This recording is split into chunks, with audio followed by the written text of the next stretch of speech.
Good morning, and welcome to another day of our early morning Bible study. I don't know what time it is when you're watching this. It is early morning for me. It's 5:39 a.m. and I do that on purpose. I get up because I want to start my day the right way. And for me, the right way is starting day in the Word. Today we're in the second day of a Colossians study, and the title of the study today is called Walk Worthy.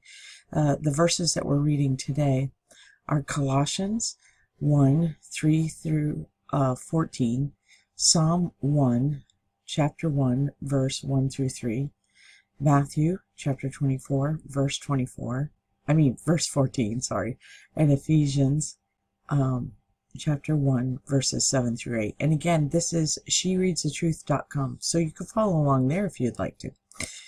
So the author of today's reading talks about being a list maker. And I don't know about you, but I have a tendency to do that too. This is my calendar. I write down what I studied today. I write down my to-dos.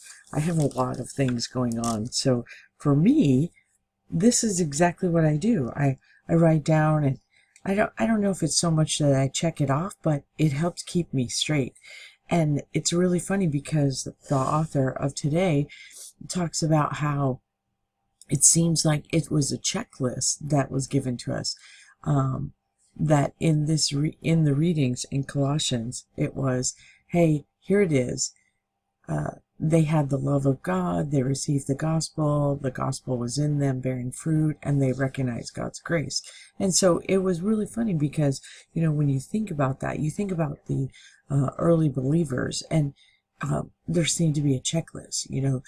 You have to do this, you can only do this, you have to eat this kind of food, you have to dress this kind of way. And you see this even today, that there's certain peoples that their belief system includes a checklist of items that they have to do in order to be acceptable.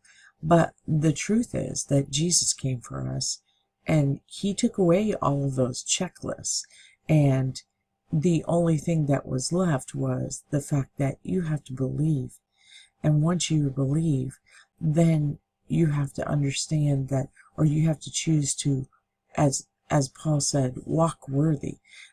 In verse 10 it says, so that you may walk worthy in the Lord, fully pleasing to him. And that doesn't mean that there's a checklist that you have to fulfill, but it's your heart's desire to be pleasing, because worthy is such a big and powerful word. And if you think about worthy, none of us are worthy. I mean, how could you ever be worthy to walk in the shadow, or to be up in heaven with the Lord? Because worthy, there's nothing you can do to be worthy. There's no works. It's not about works. But and it says right here, but there's only one thing that makes us worthy of the Lord: faith in Jesus. That's it. Point blank, exclamation point, underlined, bolded. That's it.